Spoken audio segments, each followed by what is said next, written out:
বিসমিল্লাহির রহমানির রহিম।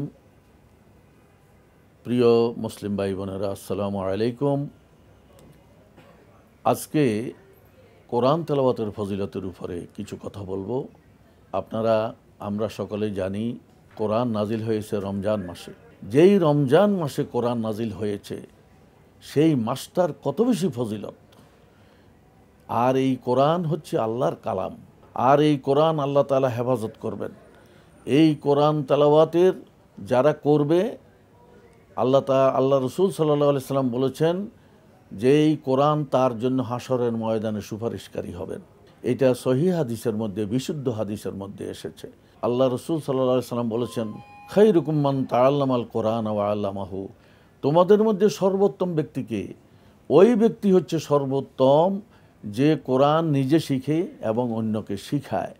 এরপরে আল্লাহ রসুল সাল্লাল্লাহু আলাইহি সাল্লাম বলেছেন, যেই ব্যক্তি এই কোরআনের একটি হরফ, একটি অক্ষর উচ্চারণ করবে তার জন্য নেক আল্লাহ তাআলা রেখেছেন। কি পরিমাণ নেক রেখেছেন? কমপক্ষে একটি হরফে 10 নেকি।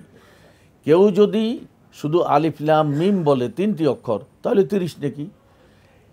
সুতরাং আমরা যে এই যে সূরা ফাতিহা পড়ি নামাজের মধ্যে, অথবা কেরাত পড়ি, কত অক্ষর, প্রতিটি অক্ষরকে 10 গুণ দিয়ে, আর এটা আল্লাহ তাআলা বাড়াতে পারেন।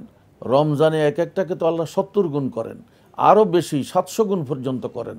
সুতরাং এই কোরআন তেলাওয়াতের মাধ্যমে যে কি পরিমাণ সওয়াব এবং কল্যাণ রয়েছে। তবে কোরআন তেলাওয়াত করতে হবে বিশুদ্ধভাবে, কারণ কোরআনটা হচ্ছে এটা আল্লাহর ভাষা। এই ভাষাটা একটু বেশকম হয়ে গেলে এটা হয়তো কুফরি কালাম হয়ে যেতে পারে, এটার অর্থ চেঞ্জ হয়ে যেতে পারে। সেই জন্য আমাদেরকে কোরআনটা বিশুদ্ধভাবে, কোরআন বিশুদ্ধ না হলে তো আমার নামাজও হচ্ছে না এবং আমার কোনো সওয়াবও হচ্ছে না। আমি কথা বলবো আল্লাহর সঙ্গে নামাজে দাঁড়াইয়া, যে কথাগুলো হবে ভুল, আল্লাহর সামনে কি ভুল বলা যাবে? আল্লাহর সামনে কি আমি উল্টো যার অর্থ হয়ে যাবে সে কথা বলতে পারবো? এজন্যই এই কোরআনুল কারীমকে বিশুদ্ধভাবে পড়তে হবে।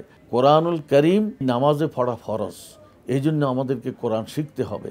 প্রত্যেকটি মুসলমানকে কোরআনুল কারীম শিখতে হবে, অন্তত কম করে হলেও শিখতে হবে।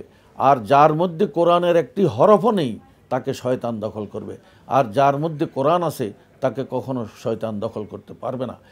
সুতরাং এই কোরআনুল কারীমকে নিয়েই আল্লাহর সঙ্গে আমাদের যোগাযোগ, কোরআনুল কারীমকে নিয়েই আমাদের নামাজে দাঁড়ানো, কোরআনুল কারীমকে নিয়েই আল্লাহর সামনে যাওয়া। এই কোরআন ছেড়ে দিলেই আমাদের সব কিছু জীবন বরবাদ হয়ে যাবে। আল্লাহ পাক আমাদেরকে, আমাদের সন্তানদেরকে বিশুদ্ধভাবে কোরআন শিখার এবং আমল করার, তেলাওয়াত করার তৌফিক দান করুন। আমিন। ওয়া আখিরু দাওয়ানা আনিল হামদুলিল্লাহি রাব্বিল আলামিন।